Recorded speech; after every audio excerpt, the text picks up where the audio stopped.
වහන්සේගේ ළඟට ගිහින් කිව්වා කියනවා. අනේ ස්වාමීනි භාග්‍යතුන් වහන්සේ මට මගේ හිත පාලනය කරගන්න අමාරුයි. මගේ හිතේ ස්වාමීනි රාගයම නැගෙනවා. දකින රූපවලට මගේ හිත යනවා.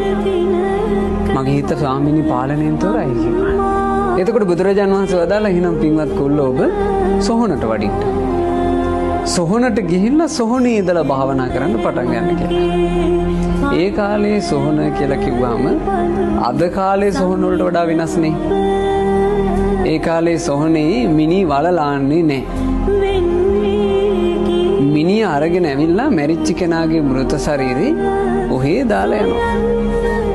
එතකොට මේ මృత ශරීරය ඔහේ කුණු වෙනවා. ඔහේ සත්තු කනවා. ඔහේ පණුව ගහනවා. මිනි කුණු වෙච්ච ගඳ සොහොන පුරාම තිබුණා.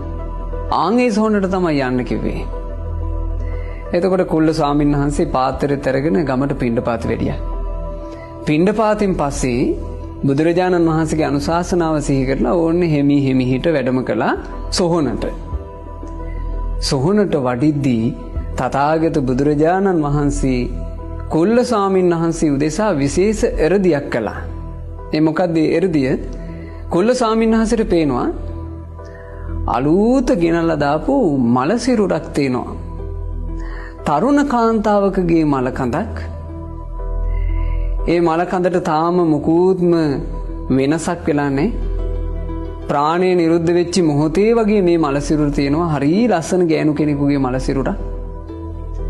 මේ මල කඳ දැක්ක ගම අර කුල්ල ස්වාමීන් වහන්සේගේ හිතේ රාගේ නැගුණා.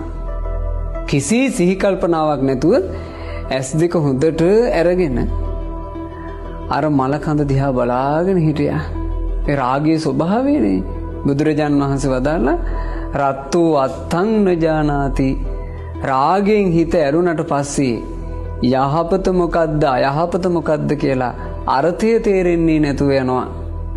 රත්තෝ ධම්මන්න පස්සති. රාගයට ඇලුනට පස්සේ ධර්මයේ මතක් වෙන්නේ නැතුව යනවා. අන්ධං තමන් තදා හෝති. ඒ බඳු කෙනාට අන්ධයෙක් කියලා කිව්වට වැරද්දක් නැහැ. යං රාගෝ සහතේ නරං.